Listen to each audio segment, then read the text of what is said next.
When last we saw our stranded crew, Dawson was trying to save Lon from one of the plants. Was he in time, or was Lon the second member of the crew to be crushed by a flower? Did the others make it back to the ship? Find out now in this episode of Prisoners of the Incredible Plants. Dawson and the captain stare up at the body of Lon, who is in the grasp of the giant flower. A shaken Dawson. He's done for. The captain now realizes how serious their situation is.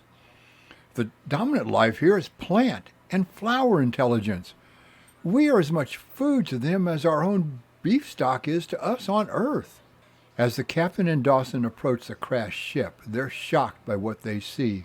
Blasting a plant that is reaching for him, Dawson explains, "Look yonder, the ship is surrounded by this same life form." The captain understands the situation and danger. Our only chance to survive is to get to our ship. Once inside, we can think of our next move. The alien life form closed in around them, but the two made the ship just in the nick of time. Minutes later, they were planning a daring but dangerous plan when the captain noticed, "Look out there!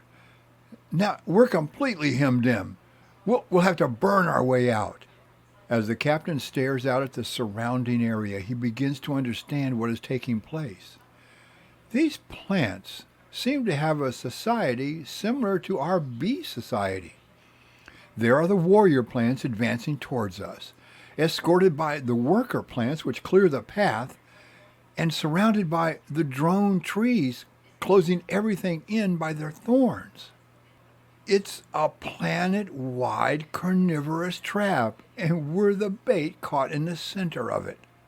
Although they were safely in the ship, there was still the matter of repairing the damaged hull. Two of the crew, covered and shielded from head to foot with their spacesuits, now begin remolding and welding the ore onto the hull, even though it meant exposing themselves to the plants. Standing part of the way out of the hatch, the captain asked, "How's it coming, Benson?" "We're almost finished, sir."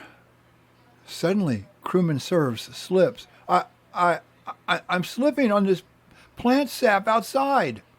Benson sees his crewmate being grabbed by one of the plants, but can't help him. He yells, "Keep the entrance open! I'm coming in! The job's finished! It's crude, but it'll hold!" As he enters the ship, he hears Serves' screams fade away. The captain quickly takes his position at the command console. He switched open every engine in the ship, but nothing happens. Dawson exclaims, "Take off! What's holding us back?" "I don't know. Something is jamming the rear rockets. We're being lifted into the air?" Looking out, the men saw that the ship was completely dwarfed by one of the most gigantic, terrifying plants they had ever seen. It was the queen plant of the asteroid, and it had picked up the ship and was about to dash them to the ground in an attempt to get at the occupants. "Hold on, we're gonna be hit." The ship is slammed down on the surface.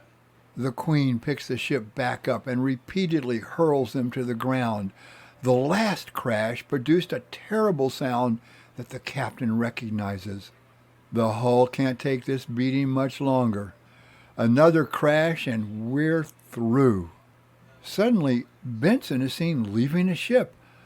Looking over his shoulder, he shouts, "Not if that horror out there can let the ship alone for a few minutes.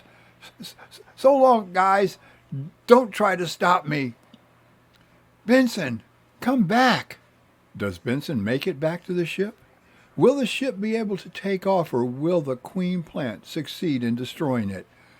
Find out next week in the next episode of Prisoners of the Incredible Plants.